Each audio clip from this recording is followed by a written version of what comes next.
বিসমিল্লাহির রহমানির রহিম। প্রিয় শিক্ষার্থীরা, আশা করি তোমরা ভালো আছো। তোমাদের সকলকে জানাচ্ছি আন্তরিক শুভেচ্ছা ও অভিনন্দন শিখন একাডেমি থেকে। তোমাদের প্রথমে বলবো, তোমরা যদি আমাদের চ্যানেলে নতুন হয়ে থাকো তাহলে চ্যানেলটি সাবস্ক্রাইব করে বেল বাটনে ক্লিক করে রাখবে, যেন আমাদের দেওয়া প্রত্যেকটি সাজেশন তোমাদের কাছে সর্বপ্রথমে চলে যায়। তোমাদের পরীক্ষার প্রত্যেকটি সাজেশন কিন্তু এখানে তোমাদের জন্য তৈরি করা হয়েছে। হ্যাঁ, তোমরা প্রত্যেকটি পরীক্ষার সাজেশন এখানে পেয়ে যাবে। তোমরা চ্যানেলে প্রবেশ করলেই তোমরা পেয়ে যাবে খুব সহজে। এখানে তোমাদের জন্য কোনো কিছুর প্রয়োজন হবে না, কোনো টাকা দিতে হবে না। খুব সহজে কিন্তু এখানে পেয়ে যাচ্ছ, আমরা তোমাদের ফ্রিতে প্রোভাইড করছি।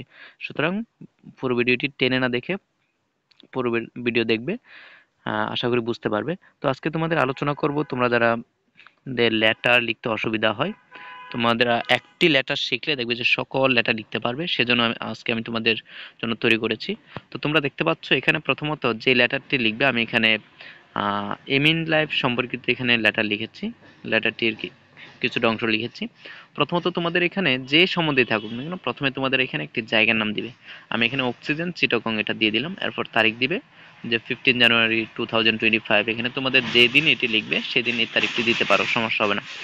এরপরে তোমাদের যেটি করতে হবে সেটা হচ্ছে ডিয়ার রনি। ডিয়ার লিখে রনি দিতে হবে। এখানে ডিয়ার রনি লিখে এরপরে কমা হবে। কমাটি মাঝখানে হয়ে গিয়েছে, এটা একটু মিস্টেক হয়েছে।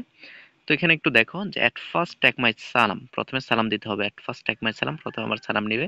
কোরিয়ার love with the core of my heart, hope you well, I am also well by the grace of almighty Allah, I received your letter ইস্টারডে।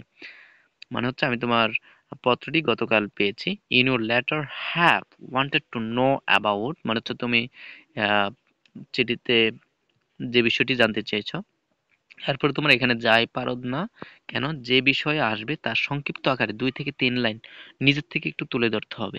কেন কেননা কারণ হচ্ছে এখানে তোমাদের পরীক্ষায় কোন লেটারটি আসতে পারে সেটা কিন্তু নির্ধারিত হবে। এখানে কিন্তু আমরা কেউই জানি না, বা কোনটি আসতে পারে সেটা জানা নেই। সুতরাং এখানে যেটি আসুক না কেন, তোমরা এখানে এই অংশটা এতটুকু লিখে এখান থেকে তোমাদের নিজের থেকে কি 2 লাইন লিখতে পারবে না? আশা করি পারবে, কারণ তোমরা পারো আমি জানি। এরপর যেটি করবে যে no more today, please convey my best regards to your parents and youngers, এটি লিখে এরপর লিখবে তোমরা ইউর লাভিং ফ্রেন্ড। এখানে যদি তোমাদের লেটারে যদি উপরে লেখা থাকে তোমাদের বন্ধু বান্ধব যদি লেখা থাকে, ফ্রেন্ডের নাম যদি লেখা থাকে তাহলে দিবা, আর যদি লেখা না থাকে তাহলে তোমাদের ইচ্ছা মতো এখান থেকে দিতে পারবে। আশা করি কোনো প্রবলেম হবে না। আশা করি প্রিয় শিক্ষার্থীরা এখানে তোমরা বুঝতে পেরেছো। তোমরা একটি লেটার লিখলেই কিন্তু তোমরা প্রত্যেকটি লেটার লিখতে পারবে, এখানে কোনো তোমাদের সমস্যাই হবে না। আজকের জন্য এতটুকুই, পরবর্তী ভিডিওতে আবারও দেখা হবে। ধন্যবাদ প্রিয় শিক্ষার্থীরা, থ্যাংক ইউ ফর ওয়াচিং। ধন্যবাদ।